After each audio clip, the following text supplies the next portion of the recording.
You mentioned George Kittle. And the moment this happened on Sunday, somebody in the viewing room said, oh, any word on how long he's going to be out? It's like, well, first of all, the game's still going on. And second of all, when you pull your hamstring, you are out for multiple weeks. Anybody that has ever pulled a hamstring knows you need time for the muscle to heal. And you think it's healed, and then you go out there, and your hamstring tells you, oh, no, I'm not, and you have a setback. So you have to be patient, and it's hard to do. Can you imagine George Kittle being patient? Can you imagine George Kittle complying with the directive to do nothing? The guy who's just like the bundle of energy, the guy who can never stop doing anything, now has to do nothing while this thing heals. So that's what it's going to be, and he's put on injured reserve. He's going to miss multiple weeks. And that's good. You know, it's kind of good because that'll force him. He's not going to be thinking, oh, maybe I can get back next week. Oh, maybe I can get back the week after. He's on the shelf until he's healed. And whatever time it takes, it always takes a little bit longer to properly heal it. And here we are with the 49ers back in the injury conversation. I thought they'd avoid it this year.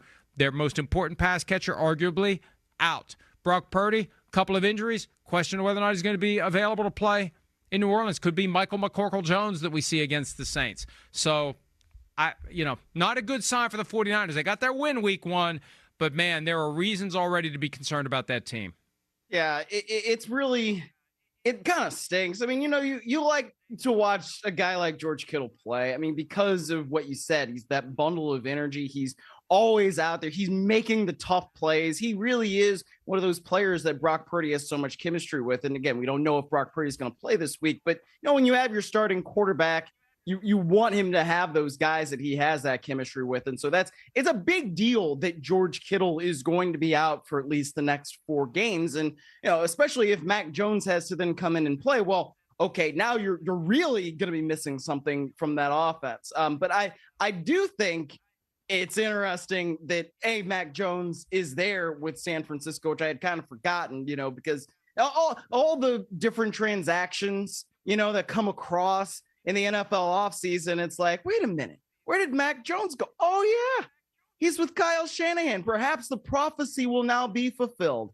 And Mac Jones actually is going to play for Kyle Shanahan like we all thought going into that draft where they traded up and instead they went and they got Trey Lance. I mean, it's odd that this is kind of where we are right now, but who knows? Maybe Mac Jones will come in and be really effective.